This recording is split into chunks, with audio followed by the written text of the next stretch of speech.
All rise, oui, vous l'avez.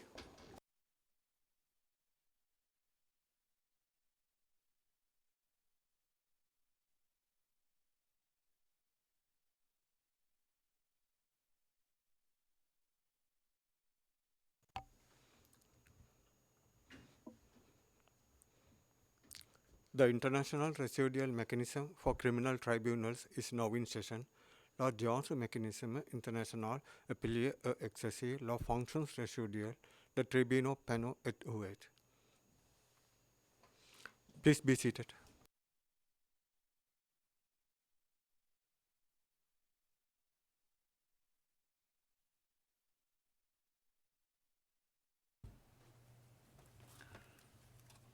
Good afternoon.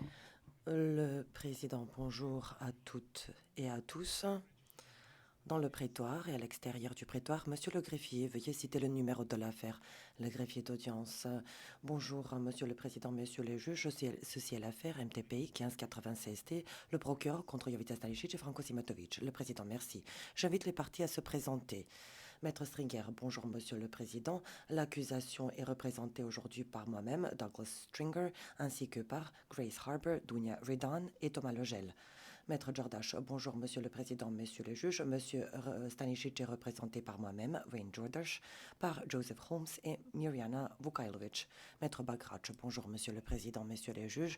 La défense de Monsieur Simatovic est représentée par Mélanie Vranech, Vladimir Petrovic et par moi-même, Mikhailo Bagrach. Merci.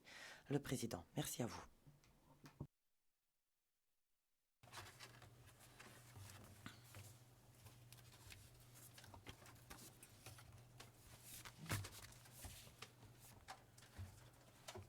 The trial chamber is... La Chambre de première instance est réunie aujourd'hui pour prononcer son jugement dans l'affaire le procureur contre Jovica Stanisic et Franco Simatovic. Je vais lire un résumé du jugement en mettant en avant les conclusions clés tirées par la Chambre de première instance. Les motifs par écrit seront disponibles dès que possible à l'issue de la mise en forme définitive du jugement. Cette procédure est prévue aux articles 122A et C du règlement. Le jugement écrit, une fois déposé, cela la seule version faisant foi. Avant de statuer sur le fond, je tiens à exprimer mes remerciements à ceux qui nous ont aidés à clore cette affaire, qui est jugée pour la deuxième fois. Tout au long de cette procédure, nous avons reçu un soutien exceptionnel de nos greffiers d'audience et sténotypistes, ainsi que des membres du personnel des services linguistiques, des services informatiques, des services d'appui et de protection des témoins, du centre de détention, des services généraux et de la sécurité. Votre travail n'a jamais été facile et a été rendu encore plus difficile en raison de la pandémie de Covid-19. La Chambre de première instance vous remercie. La conduite de cette affaire a également bénéficié de la compétence et de l'expérience des conseils que sont M. Stringer, Mme Harbour, Maître Jordache, Maître Bagrach, Maître Petrovic et de leurs équipes. C'est la dernière fois que nous sommes réunis tous ensemble dans cette salle d'audience. Nous vous remercions pour votre professionnalisme, votre pragmatisme et votre collégialité qui ont grandement aidé la Chambre de première instance.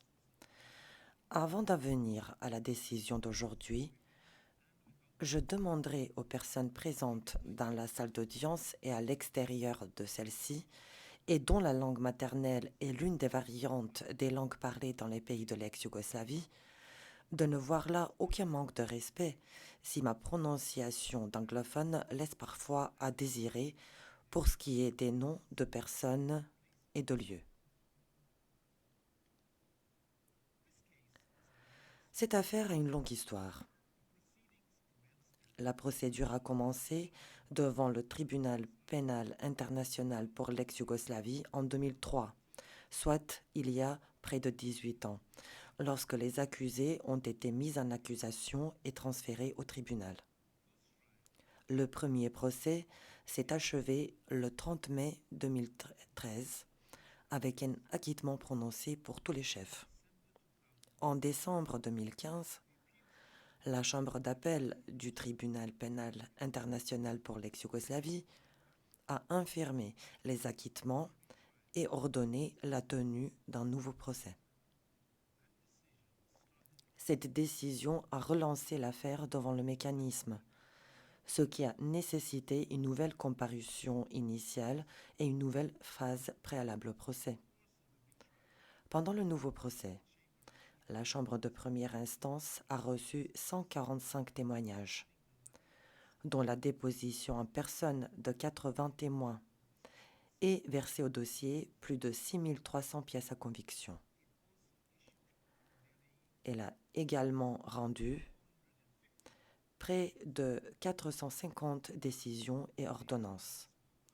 Le prononcé du jugement ayant lieu ce jour, lequel sera suivi du dépôt des motifs présentés par écrit, sera le dernier. Cette affaire se rapporte à Jovica Stanisic, qui était directeur adjoint et plus tard directeur du service de la Sûreté de l'État, et à Franko Simatovic, l'un des officiers du renseignement les plus hauts gradés. L'accusation les a mis en accusation pour des crimes de guerre et des crimes contre l'humanité, dont meurtre et assassinat, expulsion, transfert forcé et persécution, qui auraient été commis par les forces serbes en Croatie et en Bosnie-Herzégovine entre avril 1991 et décembre 1995. En Croatie, ces crimes auraient eu lieu sur le territoire des anciennes régions autonomes serbes de Krajina et de Slavonie, Baranja et Srem occidental. En Bosnie-Herzégovine, l'acte d'accusation se concentre uniquement sur les crimes qui auraient été commis dans les municipalités de Bijeljina, Zvornik, Bosanski Shamac, Doboj et Sanski Most, et dans une zone près du village de Trnovo. L'accusation ne reproche pas aux accusés d'avoir matériellement commis les crimes de guerre et crimes contre l'humanité reprochés dans l'acte d'accusation. Elle leur reproche plutôt de les avoir commis en participant à une entreprise criminelle commune. À titre subsidiaire, l'accusation allègue que les accusés sont responsables d'avoir planifié, ordonné et ou aidé et encouragé la commission des crimes. Tout d'abord, la Chambre de première instance fait remarquer que de nombreux éléments de preuve lui ont été présentés concernant le contexte historique et l'évolution de la situation politique formant la toile de fond du conflit qu'a connu l'ex-Yougoslavie de 1990 à 1995. Si elle a soigneusement examiné ces éléments de preuve, la Chambre de première instance ne considère pas que sa tâche consiste à écrire l'histoire définitive de la dissolution de la République socialiste fédérative de Yougoslavie. Il revient aux historiens d'identifier les blessures de l'histoire, de définir les raisons politiques et socio-économiques complexes, les processus turbulents de transformation politique, les agendas politiques divergents, ainsi que les espoirs et les aspirations des populations qui accompagnent la dissolution d'un État. La tâche qui incombe à la présente Chambre de première instance est très spécifique. Il s'agit pour elle d'examiner si la responsabilité pénale individuelle des accusés peut être engagée pour les crimes de meurtre et assassinat, d'expulsion, de transfert forcé et de persécution, ainsi qu'il est allégué dans l'acte d'accusation. Un conflit armé existait pendant la période pertinente pour les crimes reprochés dans l'acte d'accusation. De plus, les éléments de preuve présentés au procès montrent clairement que pendant cette période, une attaque généralisée et systématique était dirigée contre la population civile non serbe dans les régions de Croatie et de Bosnie-Herzégovine visées par l'acte d'accusation. L'attaque sur le village de Kijevo en août 1991 dans la région autonome serbe de Krajina fait déjà apparaître un scénario clair de crimes et d'actes de violence commis par les forces serbes, dont des armes de l'armée populaire yougoslave et des unités de la militia Krajine et de la défense territoriale dans les villages à majorité croate de Krajina. Ces attaques ont entraîné un exode en masse de la majorité des habitants non serbes de la région. Les biens des Croates ont été pillés, leurs maisons incendiées, les églises et les écoles détruites, et les civils croates ont été maltraités, détenus arbitrairement, battus, chassés ou tués. Des villages ont été rasés et vidés de leurs résidents croates. Le jugement comporte des conclusions détaillées sur le meurtre brutal de civils non serbes et sur d'autres crimes et actes de violence commis par les forces serbes entre octobre et décembre 1991 dans la région de Hrvatska Kostajnica, y compris à proximité du village de Bacin et dans les villages de Vukovići, Poljanak, Lipovača, Saborsko, Škabrnja et Bruška. En parallèle, des attaques contre les villages à majorité croate dans la région autonome serbe de Slavonie, Varanja et Srem occidental se sont intensifiées en août 1991, aboutissant à la prise de villes et de villages par les forces serbes dans cette région. Les forces serbes comprenaient l'armée populaire yougoslave, la défense territoriale locale, des forces de police locales et des groupes paramilitaires, tels que la garde serbe des volontaires d'Arkan. À la suite des attaques, un climat de terreur régnait dans toutes les localités à majorité croate.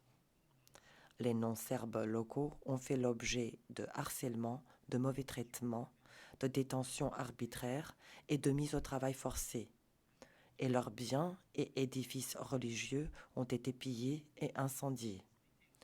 Le jugement renferme des conclusions détaillées concernant le meurtre brutal commis par les hommes d'Arkan et d'autres membres des forces serbes à l'encontre de civils non serbes détenus au poste de police de Taj et au centre d'instruction d'Erdut entre septembre et décembre 1991. Après les prises de contrôle violentes de villes et de villages de la région, les non-serbes ont été chassés par la force ou n'ont eu d'autre choix que de fuir face aux violences survenues en conséquence.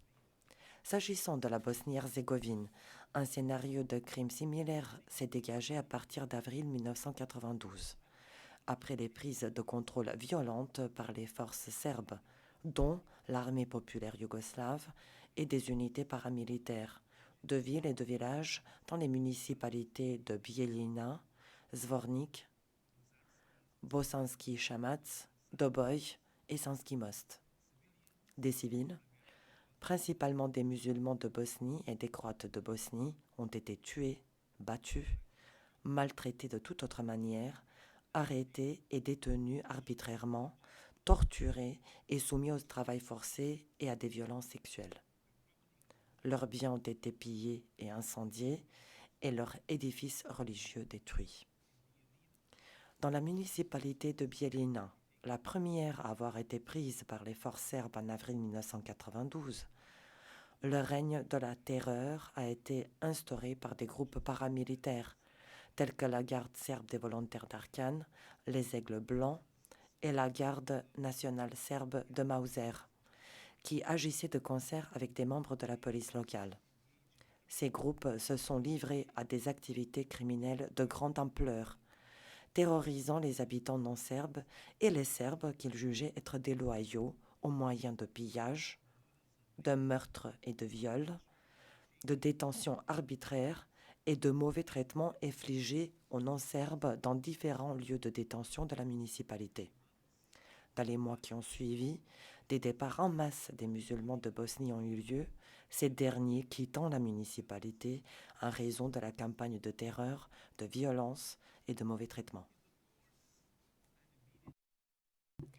Au cours de l'attaque contre Zvornik en avril 1992 et immédiatement après, les forces serbes, notamment des groupes paramilitaires tels que la garde serbe des volontaires d'Arkan, les hommes de Šešelj, les guêpes jaunes, ainsi que les autorités locales des Serbes de Bosnie, ont tué et chassé par la force les habitants non serbes de la municipalité. Des centres de détention ont été créés dans la municipalité de Zvornik, où de nombreux non-serbes ont été détenus dans des conditions déplorables, battus, maltraités, torturés et tués. Les crimes et les actes de violence ont forcé la majorité des musulmans de Bosnie à quitter la municipalité. Le même scénario des crimes s'est reproduit à Bosanski Šamac, après la prise de la municipalité par les forces serbes, notamment des groupes paramilitaires, en avril 1992. De nombreux crimes ont été commis contre la population non serbe dans toute la municipalité, notamment des pillages, des viols et la destruction d'édifices religieux et de monuments culturels. Les forces serbes ont détenu arbitrairement des musulmans de Bosnie et des Croates de Bosnie dans au moins 6 centres de détention dans la municipalité de Bosanski Šamac, où les détenus ont vécu dans des conditions inhumaines et ont été astreints au travail forcé, ont été gravement maltraités, ont subi des sévices répétés et des tortures, ont été contraints d'accomplir des actes sexuels et ont été tués. Le 7 mai 1992, ou vers cette date, dans un centre de détention situé dans le village de Crkvina, 16 hommes, musulmans de Bosnie et croates de Bosnie, ont été tués. Les crimes et les actes de violence commis par les forces serbes pendant et après la prise de Bosanski Šamac ont forcé la majorité des habitants non serbes à quitter la municipalité. Ce scénario des crimes s'est poursuivi lorsque les forces serbes, dont des groupes paramilitaires, ont pris le contrôle de Doboj en mai 1992. Les habitants non serbes ont fait l'objet de harcèlement, leurs maisons ont été pillées et des édifices religieux ont été détruits. De nombreux centres de détention ont été mis sur pied dans toute la municipalité, dans lesquels des civils musulmans de Bosnie et croates de Bosnie ont été détenus dans des conditions effroyables et ont été gravement maltraités, battus, astreints au travail forcé, torturés et tués. Le 12 juillet 1992, des membres des forces serbes ont tué 16 civils non serbes en les utilisant comme boucliers humains.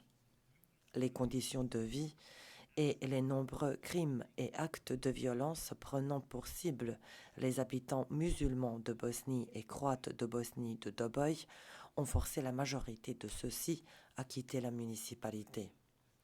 Après la prise de Sanski Most par les forces serbes en mai 1992, une campagne de terreur a été lancée contre les habitants non serbes de la municipalité. Des maisons et des édifices religieux ont été détruits et des civils musulmans de Bosnie ont été chassés ou tués. Des politiques discriminatoires ont été mises en place et les musulmans de Bosnie et les Croates de Bosnie de la région ont fait l'objet d'arrestations arbitraires et ont été maltraités et détenus dans des conditions déplorables. En septembre 1995, la garde serbe des volontaires d'Arkan a tué un grand nombre de civils non serbes à Trnava et à Sasina.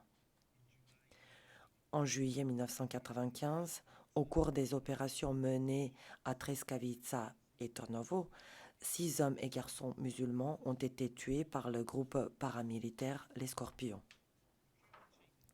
La Chambre de première instance conclut que, s'agissant des événements décrits ci-dessus, l'accusation a prouvé au-delà de tout doute raisonnable les allégations qu'elle a présentées concernant l'assassinat en tant que crime contre l'humanité et le meurtre en tant que violation des lois ou coutumes de la guerre visées au chef 2 et 3 de l'acte d'accusation. Ayant examiné les circonstances entourant le départ des civils non serbes de régions en Croatie et en Bosnie-Herzégovine visées par l'acte d'accusation, la Chambre de première instance conclut également que tous les éléments constitutifs des crimes que sont l'expulsion et les autres actes inhumains, transferts forcés, des crimes contre l'humanité visés au chef 4 et 5 de l'acte d'accusation sont réunis. La Chambre de première instance conclut en outre que les meurtres et les déplacements forcés ont été accomplis avec une intention discriminatoire et satisfont donc aux éléments constitutifs des persécutions, un crime contre l'humanité visé au chef 1 de l'acte d'accusation.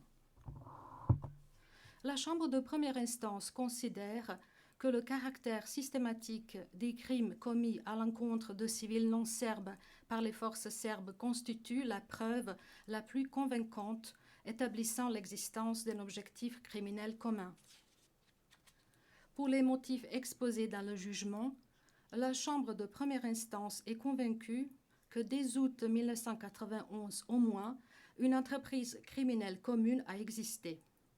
L'objectif criminel commun de cette entreprise était de chasser par la force et à jamais la majorité des non-serbes des régions mentionnées plus haut par la commission des crimes visés dans l'acte d'accusation.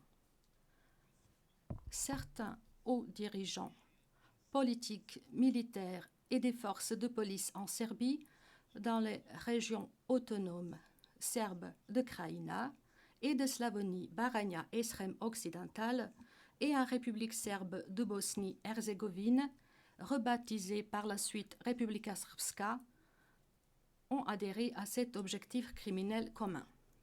La Chambre de première instance va à présent examiner la question de savoir si les accusés ont participé à cette entreprise criminelle commune et partagé l'intention des membres de celle-ci. Il est allégué dans l'acte d'accusation que les accusés ont participé à l'entreprise criminelle commune en fournissant des canaux de communication entre les principaux membres de l'entreprise criminelle commune à Belgrade et localement, et en dirigeant et en organisant la création, le financement et l'entraînement de diverses forces serbes, y compris des unités spéciales du service de la sûreté de l'État de Serbie, qui ont pris part à la commission des crimes et en leur fournissant un soutien logistique et d'autres formes appréciables d'assistance ou de soutien. Pour ce qui est des forces serbes dans la région autonome serbe de Krajina, ainsi qu'il est expliqué dans le jugement écrit, la Chambre de première instance conclut que les accusés ont tous deux pris part à la fourniture, au cours des premiers semestres de l'année 1991, d'une certaine forme d'assistance à des structures de sécurité locales, notamment une assistance liée à l'entraînement des forces de police de Krajina, de la défense territoriale de Krajina et d'autres volontaires au camp de Golubic et par la suite à la forteresse de Knin. Cependant, l'accusation n'a pas prouvé au-delà de tout doute raisonnable que l'objectif criminel commun avait existé avant août 1991. En conséquence, la Chambre de première instance n'est pas convaincue que par ce comportement, les accusés ont contribué à la réalisation de l'objectif criminel commun. La Chambre de première instance est parvenue à une conclusion similaire s'agissant d'une contribution que les accusés ont pu apporter aux autorités et forces serbes dans la région autonome serbe de Slavonie, Baranja et Srem occidental. Pour ce qui est des forces serbes en Bosnie-Herzégovine, la Chambre de première instance considère que Stanisic était en contact régulier avec Radovan Karadžić avant et après la création de la République serbe de Bosnie. Cependant, il n'existe pas suffisamment d'éléments de preuve fiables établissant, au-delà de tout doute raisonnable, la nature et le type d'une assistance spécifique que les accusés ont pu fournir à Karadžić ou à d'autres membres allégués de l'entreprise criminelle commune dans le cadre de la création de structures de police ou militaires serbes distinctes en Bosnie-Herzégovine. Pour les motifs exposés dans le jugement, la Chambre de première instance conclut en outre que l'accusation n'a pas prouvé, au-delà de tout doute raisonnable, que les accusés avaient contribué à la réalisation de l'objectif criminel commun en dirigeant et en organisant la création, le financement et l'entraînement de groupes paramilitaires, y compris la garde serbe des volontaires, dirigée par Arkan, ou les Scorpions, en lien avec la commission des crimes reprochés et en leur fournissant un soutien logistique et d'autres formes appréciables d'assistance ou de soutien. Pour ce qui est des unités spéciales du service de la sûreté de l'État de Serbie, l'accusation allègue que Stanisic et Simatovic exerçaient une autorité sur ces unités, dénommées les hommes de Frenki ou Béret Rouge, et désignées ici par le terme unité, et avaient utilisé celles-ci pour commettre des crimes qui ont contribué à la réalisation de l'objectif criminel commun. L'accusation soutient que les accusés ont créé l'unité le 4 mai 1991 et que celle-ci, sous le contrôle des accusés et avec Simatovic à sa tête, a existé pendant toute la période visée par l'acte d'accusation et que ses membres ont commis des crimes. La Chambre de première instance est convaincue que les accusés ont participé à la création d'une unité spéciale placée sous l'autorité du service de la sûreté de l'État de Serbie et qu'ils l'ont dirigée. La création de cette unité a commencé à l'été 1991 avec l'entraînement des recrues au camp d'entraînement d'Ugolubic près de Knin.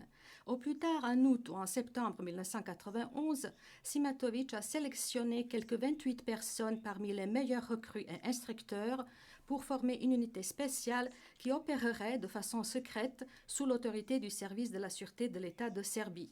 Les membres de cette unité ont été emmenés à Belgrade, puis au camp de Lejimir à Fruška Gora, en Serbie, et au camp de Pajzoš à Ilok, en Croatie, où ils ont continué à s'entraîner ensemble et à entraîner d'autres personnes pendant la première moitié de 1992. Néanmoins, l'accusation n'a pas prouvé, au-delà de tout doute raisonnable, que les membres de l'unité ou les personnes entraînées par ceux-ci ont participé à la commission en Croatie de crimes pouvant être imputés aux accusés. Quant aux crimes commis en Bosnie-Herzégovine, la Chambre de première instance conclut qu'en mars 1992, les membres de l'unité ont entraîné un groupe de quelques 18 hommes de Bosanski Šamac. Un autre groupe, comprenant d'anciens membres des forces spéciales de police, à savoir Srećko Radovanović, connu aussi sous le nom de Debeli, et Slobodan Miljković, connu aussi sous le nom de Lugar, a également été entraîné au cours de cette période et a intégré l'unité. La Chambre de première instance conclut que le 11 avril 1992, des membres de l'unité, dont Debeli, Lugar et Dragan Djordjević, connus aussi sous le nom de Cerny, se sont rendus en hélicoptère militaire à Pajzoš, un village près de Bosanski Šamac. Ces membres de l'unité et d'autres personnes ont été accompagnés par le groupe d'hommes de Bosanski Šamac. À son arrivée, le groupe a été resubordonné à l'armée populaire yougoslave et recevait des ordres du commandant du secteur. Comme il est expliqué dans le jugement, ces hommes ont aussi participé à la commission des crimes reprochés dans l'acte d'accusation s'agissant de Bosanski Šamac. Cependant, les preuves ne sont pas suffisantes pour établir que les accusés exerçaient une autorité sur eux ou, de toute autre manière, leur ont donné des instructions et les ont soutenus au cours de la commission de ces crimes. La Chambre de première instance estime néanmoins que les accusés ont apporté une aide matérielle qui a eu un effet important sur la commission des crimes à Bosanski Šamac en entraînant et en déployant des membres de l'unité et des Serbes de Bosanski Šamac pour qu'ils participent à la prise de la municipalité.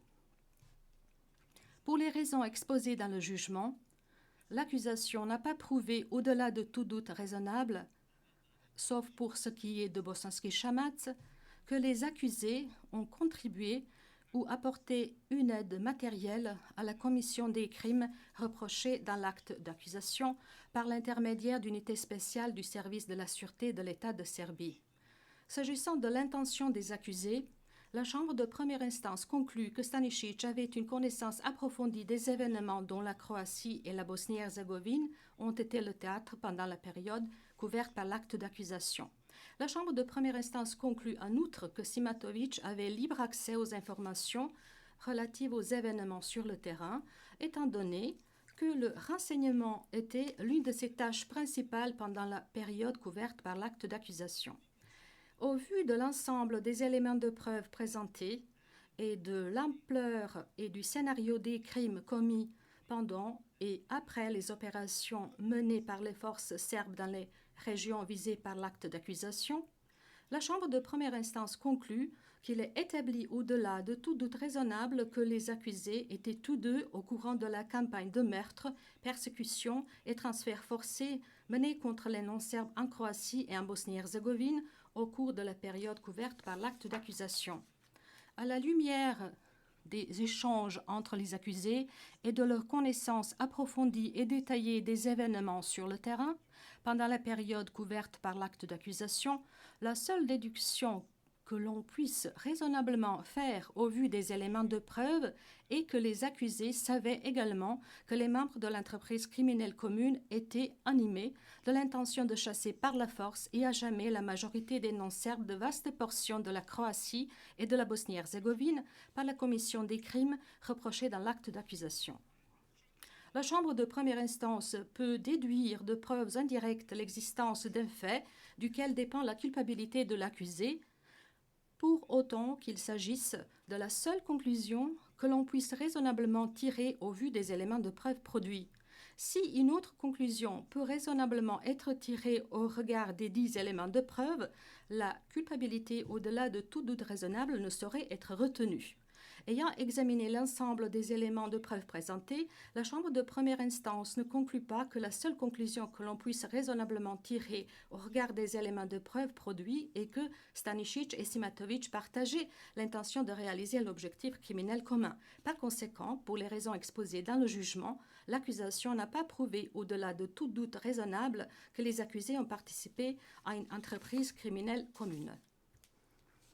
Cela étant, la Chambre de première instance est convaincue que les accusés ont apporté une aide matérielle qui a eu un effet important sur la commission des crimes de meurtre, transfert forcé et persécution à Bosanski-Shamat, et qu'ils savaient que leurs actes facilitaient la commission de ces crimes.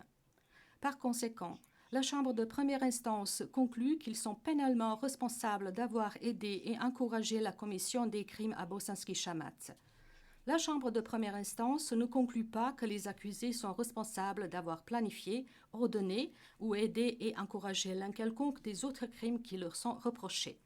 Par ces motifs et pour les raisons exposées dans le jugement, la Chambre de première instance conclut que Jovica Stanisic et Franco Simatovic sont responsables, en vertu de l'article 7.1 du statut du TPY, d'avoir aidé et encouragé les crimes de meurtre et d'assassinat, d'expulsion, de transfert forcé et de persécution commis à Bosanski-Shamat.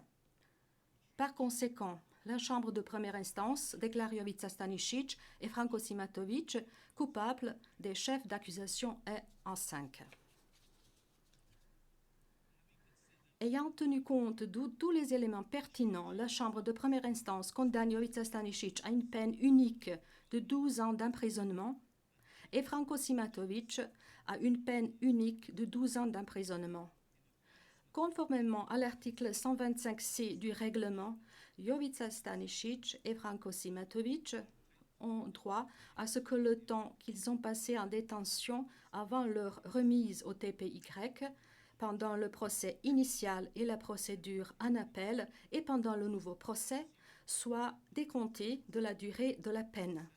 En application de l'article 127C du règlement, Jovica Stanisic et Franco Simatovic resteront sous la garde du mécanisme jusqu'à ce que les dispositions soient prises pour le transfert dans les États où ils purgeront leur peine.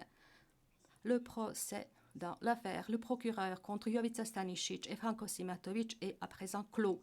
Le jugement exposant les motifs sera déposé dès que possible. L'audience est levée.